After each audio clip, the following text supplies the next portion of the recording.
நம்ம கிளாஸில் எப்போவுமே விதவிதமான பசங்க இருப்பாங்க. அதில் ஒருத்தன் வந்து பார்த்திங்கன்னா வந்து நம்மளை எப்படியாவது ஒரு வகையில் சிரிக்க வச்சுட்டே இருப்பான். சிரிக்க வைக்கிறது மட்டும் இல்லாமல் அவன் பிரச்சனை பண்ணி வந்து மிஸ்ஸு சார்கிட்ட மாட்டிப்பான். அடி வாங்குறது மட்டும் இல்லாமல் கிளாஸுக்கே அவன் ஒரு பெரிய என்டர்டெயின்மெண்ட்டாக இருப்பான். அது கோயட் ஸ்கூல்ஸாக இருந்தாலும் சரி, இல்லை பாய்ஸ் ஸ்கூல்ஸாக இருந்தாலும் சரி, கேர்ள்ஸ் ஸ்கூல்ஸாக இருந்தாலும் சரி, இந்த மாதிரி சில கேரக்டர்ஸ்லாம் வந்து தங்களே வந்து தியாகம் பண்ணி மற்றவங்க எல்லாருமே ரொம்ப சந்தோஷமாக வைக்கணும் அப்படின்னு நினைப்பாங்க. அது ஒன்றும் தப்பு இல்லை. விதவிதமான மனிதர்கள் தானே இருக்கணும். எல்லாருமே ஒரே மாதிரி இருக்க முடியாது இல்லையா? அப்படி வந்து திரைத்துறையில் வித்தியாசமானவங்க மட்டும்தான் வந்து பார்த்திங்கன்னா திரைத்துறையில் வந்து சிறந்து விளங்க முடியும். ஒரு என்ட்ரியே வந்து கிடைக்கும். அப்படி இருக்கும்போது திரைத்துறையிலையும், குறிப்பாக தமிழ் திரைத்துறையிலையும் வந்து வித்தியாசமான மனிதர்கள் சொல்ல முடியாது, நடிகர்கள், கலைஞர்கள் நிறைய பேர் இருப்பாங்க. இப்போது உதாரணத்துக்கு மிஷ்கின் அவர்கள் எடுத்துக்கலாம். அவரோட பேச்சு அது உங்களுக்கு பிடிக்குமோ பிடிக்காதோ, அவர் வந்து ஒரு வித்தியாசமாக பேசக்கூடிய நபர். இப்போ டேரக்டர் ராமும் பார்த்திங்கன்னா வித்தியாசமாக பேசக்கூடிய நபர் தான். பட் இந்த மிஷ்கின் வந்து கொஞ்சம் காமெடி நிறைய ஆட் பண்ணி பேசுவார். இந்த அன்பிரெடிக்டபிள் அப்படின்னு சொல்லுவாங்கள்ல, என்ன பேச போகிறாரு, என்ன பண்ண போகிறாரு அப்படிங்கிறது வந்து நம்மளால் வந்து கணிக்கவே முடியாது.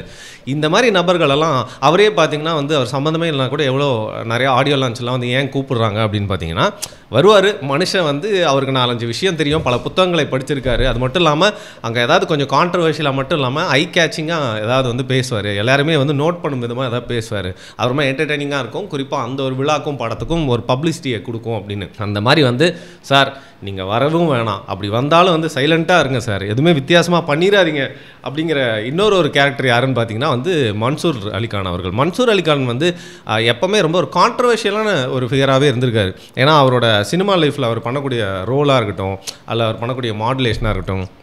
உதாரணத்துக்கு படையப்பா படத்தில் வந்து பார்த்திங்கன்னா வாங்கின கடனை திருப்பி கொடுக்க முடியாமல் மணிவண்ணன் வீடு வந்து ஜப்தி அதாவது ரஜினி அவங்க வீடு வந்து ஜப்தி பண்ணிருக்கோம். அப்போ மணிவண்ணன் வந்து கெஞ்சிட்டு இருப்பார்.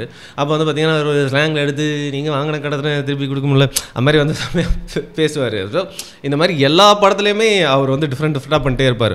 ஒரு விஜயகாந்த் படம் பேர் மறந்து போச்சு, அதில் ஒரு தீவிரவாதியாக வந்து நடிச்சிருப்பார். ஆனால் அவருக்கு வந்து ஒரு கிளிமூக்கு கொடுத்துருப்பாங்க. அதை வச்சுட்டு அவருக்கு தெரிஞ்ச ஹிந்திலலாம் வந்து பேசியிருப்பார். அப்போ கேப்டன் பிரபாகரனில் வந்து வீரபத்ரன் அப்படிங்கிற ரோல். எல்லா ரோல்லையுமே அந்த மன்சூர் அலிகான் இருந்தாலும் அதை லைட்டாக சின்னதாக ஒரு கிரேசினஸை போட்டு வந்து ஒரு கேரிகேச்சர் கேரக்டர்னு சொல்லுவாங்கள்ல, அதை வந்து எப்போவுமே வந்து பண்ணிகிட்டே இருப்பார்.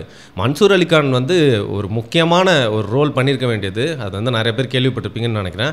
ஆக்சுவலாக வந்து பார்த்திங்கன்னா கைதி படத்தில் வந்து கார்த்தி அவர்கள் நடிக்கிறதுக்கு முன்னாடி மன்சூர் அலிகான் நடிக்கிறதா இருந்தால் எப்படி இருக்கும்னு லோகேஷ் கனகராஜ் சொல்லிதாருன்னு நினைக்கிறேன். ஆக்சுவலாக என்னை பொறுத்தவரைக்கும் மன்சூர் அலிகானுக்கும் டிஃப்ரெண்ட்டாக செட் ஆகிருக்கும்.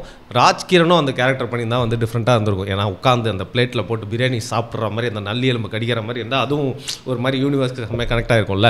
ஸோ அந்த மாதிரி கேரக்டர் பண்ணியிருக்க வேண்டிய நபர். அந்த ஒரு அன்பின் பேரில் நன்றியின் பேரில் தான் வந்து பார்த்திங்கன்னா அதுக்கப்புறம் வத்தி குச்சி அந்த பாட்டு வந்து விக்ரமில் வச்சதாக இருக்கட்டும், அதுக்கப்புறம் லியோ படத்தில் அவருக்கு ஒரு முக்கியமான கேரக்டர் கொடுத்ததாகட்டும், அதெல்லாம் வந்து பண்ணார் போல இருக்குது. எனிவே, ஸோ ஏதோ ஒரு காலகட்டத்தில் வந்து அவர் தொடர்ந்து நடிக்கலை அப்படின்னா கூட வந்து பார்த்திங்கன்னா லைம் லைட்டில் வந்து இருந்துகிட்டே இருப்பார். அதுக்கு வந்து அவர் அந்த படத்தில் பண்ணுற ரோல்ஸ் மட்டும் இல்லாமல் அவரோட கேரக்டர், ஒரு ஆடியோ லான்ச்சு, இல்லை ஒரு பப்ளிக் கேதரிங்கு, இல்லை அவர் சில நேரத்தில் அரசியலில் இறங்கி வந்து ஒரு புது கட்சிலாம் வந்து தொடங்கினார். ஒரு டைம் வந்து மழை வெள்ளம் ஃபுல்லாக ஊர் ஃபுல்லாக இருந்துச்சு. அப்போ அவர் வந்து பார்த்திங்கன்னா குட்டி படகை எடுத்துகிட்டு அதை ஓட்டிகிட்டே போனார். அப்புறம் யூடியூப்பில் அவர் கொடுக்கக்கூடிய இன்டர்வியூஸு, அதில் அவர் பண்ணக்கூடிய சேஷ்டைகள், சில நேரத்தில் வந்து பார்த்திங்கன்னா வந்து ரொம்ப கொஞ்சம் தரம் தாழ்ந்து சில நடிகர்கள்லாம் பேசி கான்ட்ரவர்சியிலலாம் கூட வந்து மாட்டியிருக்காரு.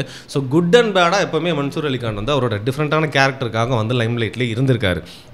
இப்போது ஏன் நான் அவரை எடுத்து பேசிகிட்டு இருக்கேன் அப்படின்னு பார்த்தீங்கன்னா, சில பேருக்கு தெரிஞ்சிருக்கலாம், பல பேருக்கு வந்து தெரியாமல் இருக்கலாம். இன்றைக்கி வந்து பார்த்திங்கன்னா நிறைய இண்டிபெண்ட் ஆர்டிஸ்ட்லாம் வந்து இருக்காங்க. அசல் கோலா இருக்கார், பால் டப்பா இருக்கார், அப்புறம் டிஜே அறிவு அவர்லாம் இருக்கார். இது மாதிரி நிறைய பேர் வந்து சொல்லிகிட்டே போகலாம். அப்படி இருக்கிறப்போ அந்த வரிசையில் இன்றைக்கி போற்றி புகழப்பட வேண்டிய ஒரு விஷயத்தை வந்து, ஒரு சம்பவத்தை வந்து மன்சூர் அலிகான் பண்ணியிருக்காரு. 2-3 மியூசிக் வீடியோ வந்து அவர் வந்து விட்டுருக்காருங்க. அது வந்து சில பேர் இன்டர்நெட்லேயே வந்து கதியாக கிடக்கிறவங்க அப்படிங்கிறவங்க வந்து பார்த்துருப்பாங்க. பட் பெரும்பான்மையான மக்களுக்கு அது வந்து தெரியாமல் இருக்காதுல்ல.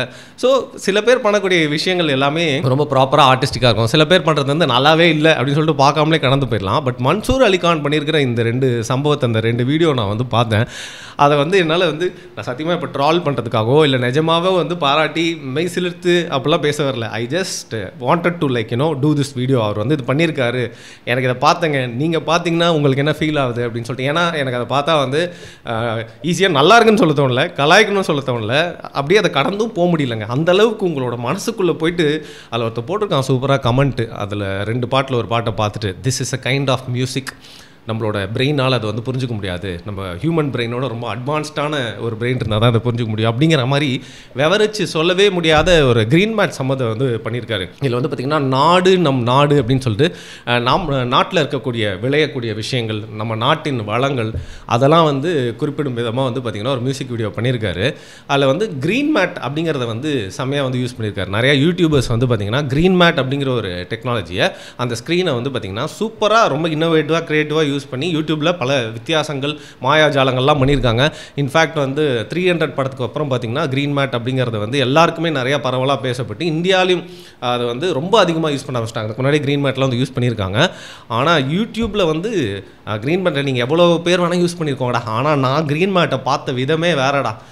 பல டேரக்டர்ஸே யோசிக்க முடியாத அளவுக்கு நான் வந்து யோசித்து க்ரீன் மேட்டில் பிளான் பண்ணி வந்து மியூசிக் வீடியோ ஷூட் பண்ண போகிறேன்னு சொல்லிட்டு இதில் அவர் எடுத்துருக்கக்கூடிய மெனக்கெடல் அப்படிங்கிறத வந்து பார்த்திங்கன்னா ஒரு பக்கம் என்னடானா நல்ல கருத்து அப்படிங்கிறத வந்து ரொம்ப கஷ்டப்பட்டு வந்து அந்த நாடு நம் நாடு அப்படிங்கிற பாட்டில் சொல்லியிருக்காரு. இன்னொரு பக்கம் ரேண்டமாக அதில் அவர் இன்கார்பரேட் பண்ண விஷயங்கள்.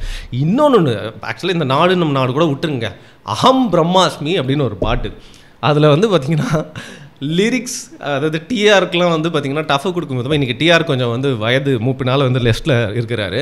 இந்த நேரத்தில் வந்து அவரோட இடத்தை நிரப்புறதுக்காக வந்து பார்த்திங்கன்னா லிரிக்ஸு, அந்த graphic design technology, dance choreography, பாடல், எல்லாத்தையுமே டிரெக்ஷன், ஆஃப்கோர்ஸ் ப்ரொடக்ஷன், எல்லாத்தையும் அவர் வந்து பண்ணியிருக்காரு. உதாரணத்துக்கு வந்து பார்த்திங்கன்னா எந்த அளவுக்கு ப்ரிப்பேர்னா, அவர் வந்து ஒரு விஷயம் வாரி பாடிட்டே இருக்கும்போது ஒரு மைல் வந்து க்ரீன் மேட்டில் அப்படியே பறந்து வரும். ஸோ அதற்காக ஏற்கனவே பல வாட்டி ஹோம்ஒர்க் வந்து பண்ணி பார்த்திங்கன்னா வந்து கரெக்டாக ஆடிட்டே இருக்கும்போது அந்த மயிலை வந்து அப்படியே திரும்பி பார்க்குறாரு, ஐ கான்டாக்ட் வந்து வைக்கிறாராம். அவர் க்ரேஸியாக எல்லாருமே கிண்டல் பண்ணுவாங்க. கிண்டல் பண்ணுறதுக்குனே சில விஷயங்கள் பண்ணணுன்றதுக்காக தான் இந்த மியூசிக் வீடியோஸ்லாம் பண்ணாலும் அதுலேயும் அவர் போட்டிருக்க ஒரு கிரேஸியான மெனக்கெடல் அப்படிங்கிறது வந்து நான் ஏற்கனவே சொன்னேன்ல வீடியோவோட ஆரம்பத்தில், நம்ம கிளாஸில் ஒருத்தன் இருப்பான், அவன் வந்து கிரேஸியாக அவனையே தன்னையே வந்து தியாகம் பண்ணி எல்லாரும் சிரிக்க வைப்பான்னு சொல்லிட்டு அந்த கேரக்டர் நம்மளால் இல்லாமல் இருக்க முடியாது. அவன் இருந்தால் ஆனால் நம்ம சிரிச்சிட்டே இருப்போம், நம்மளை உயிர்ப்போட வச்சுருப்பான்ல. அந்த மாதிரி நம்ம சமூகத்தில் வந்து சில கேரக்டர்ஸ்லாம் இருக்கும். அதில் ஒரு முக்கியமான ஆள் வந்து இவர். அதில் வந்து அந்த லேடி டான்சர்ஸ் இருக்காங்களே, அவங்களோட டான்ஸாக இருக்கட்டும், அதில் இவர் சொன்னக்கூடிய கருத்தாக இருக்கட்டும், முக்கியமாக அந்த அகம் பிரம்மாஸ்மி அப்படிங்கிற பாட்டில் வந்து பார்த்திங்கன்னா தமிழ் தேசிய கருத்துக்களை பேசக்கூடிய நிறைய பேர் வந்து சொல்லக்கூடிய விஷயம், நம்மளே அடிக்கடி வீடியோ போட்டுப்போம், வடக்கில் இருந்து இங்கே வந்து எல்லாருமே வாழ்கிறாங்க, இங்கே இருக்கவனுக்குலாம் இடம் இல்லாமல் போயிருப்போது. அது மட்டும் இல்லாமல் வடக்கு நண்பர்கள் இங்கே வந்து வாழ்கிறப்போ அவங்க பண்ணக்கூடிய பிரச்சனைகள், அந்த ஆதிக்கம், இந்த இடத்துல வந்து பார்த்திங்கன்னா அவங்களோட மைக்ரேஷன் இன்வேஷனாக மாறிட்டு வருது அப்படிங்கிற மாதிரி நிறைய காணொலிகள்லாம் பேசியிருக்கோம்ல. அதை கருத்தாக எடுத்து அகம் பிரம்மாஸ்மி பாட்டில் வந்து இன்கார்பரேட் பண்ணியிருக்காரு. இதில் என்னென்னு பார்த்தீங்கன்னா பொஹீமியன் ராப்சோடின்னு சொல்லிட்டு ஒரு பாட்டு இருக்குங்க, குயின் அப்படிங்கிற ஒரு ஆர்டிஸ்டோடது. அந்த ஒரே பாட்டு one of the greatest songs of all டைம்னு சொல்லுவாங்க. அதில் வந்து பார்த்திங்கன்னா வந்து ராக்கு, பேலடு, ஜாஸு எல்லாமே கலந்து அதில் வந்து நிறையா ஜானர்ஸ் வந்து இன்க்ளூட் பண்ணி ஒரு செம்ம பாட்டாக ஒரு ராக் ஒப்பேரான்னு சொல்லுவாங்க, அந்த மாதிரி ஒரு பாட்டுன்னு சொல்லுவாங்க. அந்த ஒரே பாட்டில் எத்தனை ஜானர்ஸை கையாண்டிருக்காங்க அப்படிங்கிறதுக்காக பெயர் போன பாட்டு இது. அதே மாதிரி தான் இந்த அகம் பிரம்மாஸ்மியில் வந்து பார்த்திங்கன்னா மியூசிக் வந்து போயிட்டே இருக்கும். ஆஹா கிளாசிக்கல் நீங்கள் ரசிக்கலாம் அப்படின்னு உள்ளே போகிறப்போ டக்குன்னு பார்த்தீங்கன்னா ரேப்குள்ளே வந்துடுவார். ரேப் சூப்பராக இருக்கே ஆஹா அப்படின்னு சொல்லிட்டு ரசிக்கலாம் போகிறப்போ டக்குன்னு ராக் வந்துடும், டக்குன்னு ஃபோக்கு அப்படின்னு சொல்லிட்டு அந்த மியூசிக் ஜானர் வந்து அந்த அகம் பிரம்மாஸ்மி பாட்டில் எக்ஸ்ப்ளோர் பண்ணியிருக்காரு பாருங்க. ஒரு பக்கம் அந்த க்ரீன் மேட் எக்ஸ்ப்ளோரேஷன், இன்னொரு பக்கம் அந்த மியூசிக் எக்ஸ்ப்ளோரேஷன். இவ்வளோ நாள் இந்த திறமையெல்லாம் எங்கே வச்சுட்டு இருந்தீங்க தலைவா அப்படின்னு இருந்துச்சு. சில பேருக்குலாம் வந்து பார்த்திங்கன்னா வாய்ப்பு கிடைக்கலன்னா ஃபீல்டு விட்டு போயிடுவாங்க, வேறு வேலைலாம் வந்து பண்ணுவாங்க. ஆனால் இவர் வந்து நிறையா நியூஸில் அவரோட பர்சனல் பிரச்சனை, அவர் குடும்பத்தில் சில பேர்லாம் வந்து சில விஷயங்கள்லாம் மாட்டிக்கிட்டாங்க, அவருக்கும் நிறையா பிரச்சனை அவமானங்கள்லாம் வந்தாலும் வந்து ஏதோ ஒன்று யோசிச்சு ஏதோ ஒன்று பண்ணணும்னு சொல்லிட்டு இது வந்து பண்ணியிருக்காரு. நீங்களே நல்லா யோசிச்சு பாருங்கள், ஒரு ப்ராப்பரான டீசெண்டான ஒரு பாட்டை அவர் போட்டிருந்தாருன்னா இதை பற்றி யாராவது கண்டிருப்பாங்களா? இதை பற்றி வந்து ஒரு 10 பேர் கூட பார்த்துருக்க மாட்டாங்க. ஆனால் வந்து சோஷியல் மீடியாவே வந்து திரும்பி பார்க்க வைக்கும் விதமாக வந்து ஒரு கிரேஸியான ஒரு சம்பவத்தை பண்ணிவிட்டு தலைமை எங்கேயோ சைலண்ட்டாக இருக்கான். அப்படிங்கிறதுனால இதை சில பேர் பார்க்காம இருந்திருப்பீங்க. உங்கள் கண் முன்னாடி வந்து சேர்க்கணும், நாம் பெற்ற இன்பத்தை வந்து நீங்களும் பெறணும், நான் பார்த்த அந்த அனுபவத்தை என்னால் விவரிக்க முடியல அப்படிங்கிறதுனால இந்த கலைப்படைப்பை உங்கள் கண்ணு முன்னாடி வச்சு உங்ககிட்டேருந்து உங்களோட கமெண்ட்டை பெறணும் அப்படிங்கிறது தான் என்னோட ஒரே ரீசனாக இருந்துச்சு. ஸோ சமூகத்தில் இந்த மாதிரி நபர்கள் தேவை. ஏன்னா எல்லாருமே ஒரே மாதிரி சீரியஸாக ப்ராப்பராக இப்படி தான் பண்ணுவேன் அப்படின்னு இருக்கிறப்போ வந்து போர் அடிச்சிடும். இந்த மாதிரி நபர்கள் வந்து அத்திப்பூர்த்தார் போல் நம்மளோட சமூகத்தில் இருந்தாங்க அப்படின்னா வந்து பார்த்திங்கன்னா என்டர்டெயின்மெண்ட்டுக்கு பஞ்சம் இருக்காது. அது மட்டும் இல்லாமல் Crazy people are always nice inside அப்படின்னு சொல்லுவாங்க. அந்த மாதிரி தான் இவர் இருப்பார் அப்படின்னு நினைக்கிறேன். ஸோ இதே மாதிரி நிறைய கிரேசி ஆக்டர்ஸ், கிரேசி கேரக்டர்ஸ் இருக்காங்க, கிரேசி பர்சனாலிட்டிஸ் வந்து நம்ம தமிழ் திரையுலகில் இருக்காங்க. ஸோ மன்சூர் அலிகான், மிஷ்கின் மாதிரிலாம் இருக்குல்ல. ஸோ அந்த மாதிரி யார் யாரெல்லாம் இருக்காங்க அப்படின்னு சொல்லிட்டு எனக்கு தெரியும், மனசில் நிறையா பேர் இருக்கும். பட் நீங்கள் என்ன சொல்கிறீங்க அப்படின்னு எனக்கு பார்க்குறதுக்கு ரொம்ப ஆசையாக இருக்குது. ஸோ இந்த மாதிரி ஒரு 10 பேரை நீங்கள் சொல்லணும். சரி ஒரு 5 பேரை நீங்கள் சொல்லணும். ஒரு கிரேசி கேரக்டர்ஸ், அவங்கள வந்து அன்பிரடிக்டபிளான இருப்பாங்க, அவங்கள வந்து இப்படி தான் சொல்லிட்டு வகைப்படுத்தவே முடியாது அப்படிங்கிற மாதிரி வந்து மொரட்டு பீஸுங்கெல்லாம் யார் அப்படிங்கிறது உங்களோட மனசில் இருக்குது அப்படின்னா கீழே அதை மறக்காமல் கமெண்ட் பண்ணுங்கள். அப்படி அந்த பாட்டு நான் சொன்ன அந்த அகம்பரமாஸ்மி வீடியோ பார்த்துருந்தீங்கன்னா நான் நிறைய விஷயங்கள் சொல்லாமல் உங்கள் கண்ணுக்கே விட்டுலான்னு நினச்சி விட்டுட்டேன். உங்களுக்கு என்ன பிடிச்சிருந்தது அப்படிங்கிறதையும் வந்து கீழே கமெண்ட் பண்ணுங்கள். Anyway thanks for the entertainment Suryakant sir.